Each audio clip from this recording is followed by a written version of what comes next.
New at 4, Rochester is on the state's list for a possible nuclear power plant. The target spot is the former Kodak Park. And that's where Chief Investigative Reporter Berkeley Breen is standing now. Burke, the existing plants are on Lake Ontario because they need water. How would they build one at Kodak Park? It's a great question, Nikki. I asked that question as well. So they make these things called small modular reactors, or SMRs. They fit into factories, and the park here already has access to water to cool the reactor. So that's an option here. And the governor has said that it's nuclear that is going to help keep the lights on.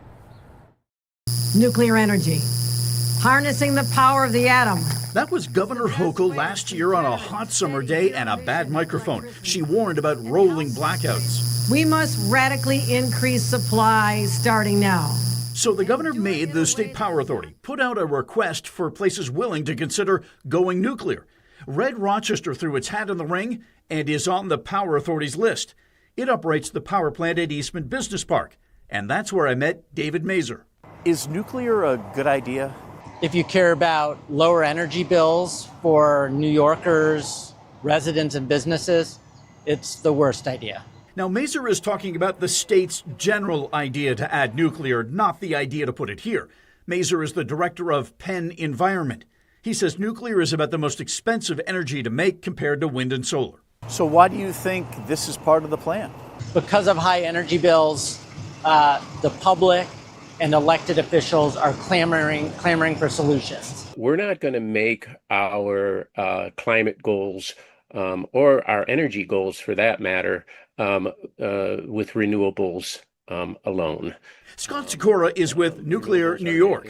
Big plants like Ginna have a 10-mile radius safety zone. Red Rochester says a small nuclear reactor, or an SMR, is one of a dozen technologies being evaluated. For an SMR, it's site boundary at the fence line. So I think for Kodak Park, an SMR would be perfect.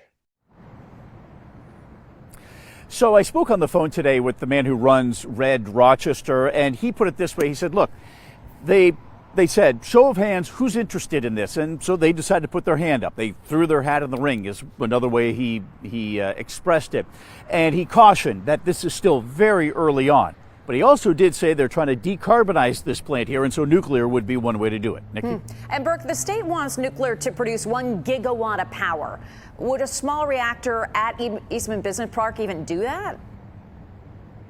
No, they'd need at least 3 to reach 1 gigawatt. But if you look at the list, there's 7 other interested parties, including Wayne County that has Ginna already. And then if you look at the rest, they sort of follow the water from Lake Erie to Lake Ontario and then up towards the St. Lawrence River. Well, I gotta say, your headline grabbed my attention. Nuclear possibly in Rochester. Thank you, Burke. You can read Red Rochester's full statement on its nuclear interest in this story on WHEC.com. You can also see the full list of interested parties.